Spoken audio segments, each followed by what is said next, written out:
ng ating bayan, matatagpuan ng isang makasaysayang simbahan, ang Cathedral Church. Ito ay hindi lamang isang gusali ng pananampalataya, kundi isang saksi sa kasaysayan, kultura at tradisyon ng ating mga ninuno. Bawat pader at haligi nito ay nagsasalaysay ng mga pananampalatayang matatag at pusong mapagkumbaba. Ang Cathedral Church ay sagisag ng pagkakaisa ng pamayanan at pag-ibig sa Diyos. Habang tumutunog ang kampana, nagpapaalala ito sa ating kapayapaan, pag-asa. Ito ay panibagong simula. Ang ating next destination ay ang Casa Real.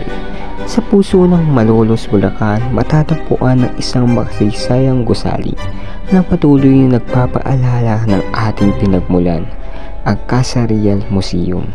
Noong panahon ng mga Espanyol, ang Casa Real ay nagsilbing tanggapan ng pamahalaang panlalawigan at naging sentro ng kapangyarihan at pamumuno sa Bulacan.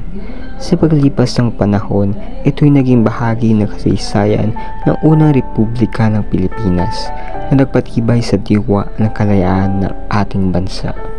Ngayon, ang Casa Real Museum ay tahanan ng mga antigong dokumento, larawan at mga bagay na sumasalamin sa kasaysayan ng Bulacan.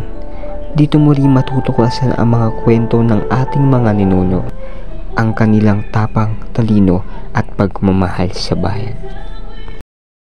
Matatagpuan pa natin ng isang simbahan na naging saksi sa kasaysayan at kalayaan ng Pilipinas, ang Baraswaing Church. Itinayo ito noong 1859. Ang Baraswaing Church o ang Our Lady Mount Carmel Parish ay hindi lamang lugar ng pananampalataya, ito rin ay tuyan ng demokrasyon ng bansa.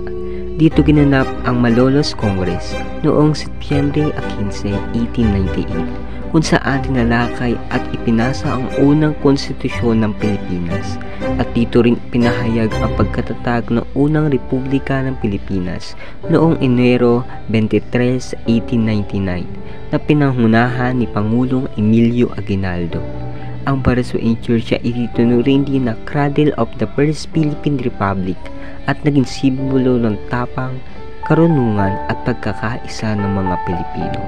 Hanggang sa kasalukuyan ay hindi magpapahuli ang mga kalumpitenyos. Tara na at makiisa sa makulay at masayang Kalumpit Festival, isang pagdiriwang na kultura, kasaysayan at pagkakaisa ng mga mamamayan ng Kalumpit, Bulacan. Tuwing buwan ng Mayo, ating ipinagdiriwang ang Kalumpit Festival bilang pasasalamat sa masaganang ani, biyaya at pagkakaibigan. Makikita rito ang iba't ibang sayawan, paligsahan, street dancing at parada na nagpapakita ng galing ng talento ng ating mga kababayan. Halina tuklasin ang yaman ng ating bayan, mula sa masarap na pagkain kagaya ng pinakamasarap na longganisa na matatagpuan lang sa Kalumpit. Tara na at puntahan at saksihan. Ating destination ay ang Malolos Convention. Sa panahon, sumisigla ang gabi sa Malolos, mamamagitan ng night market at kagaya rin ito ng sport complex. Isang pamilihang bukas hanggang gabi kung saan makikita ang mga lokal na produkto, masarap na pagkain, handcraft items, street food, passion finds at iba't ibang gawang Malonenyo. Sa bawat ilaw, sa bawat tindahan, sa bawat tawan ng mamimili, mararamdaman ang buhay ng diwa ng komunidad. Isang pagdiriwang ng kultura, negosyo at pagkabuklod ng mga Malonenyo.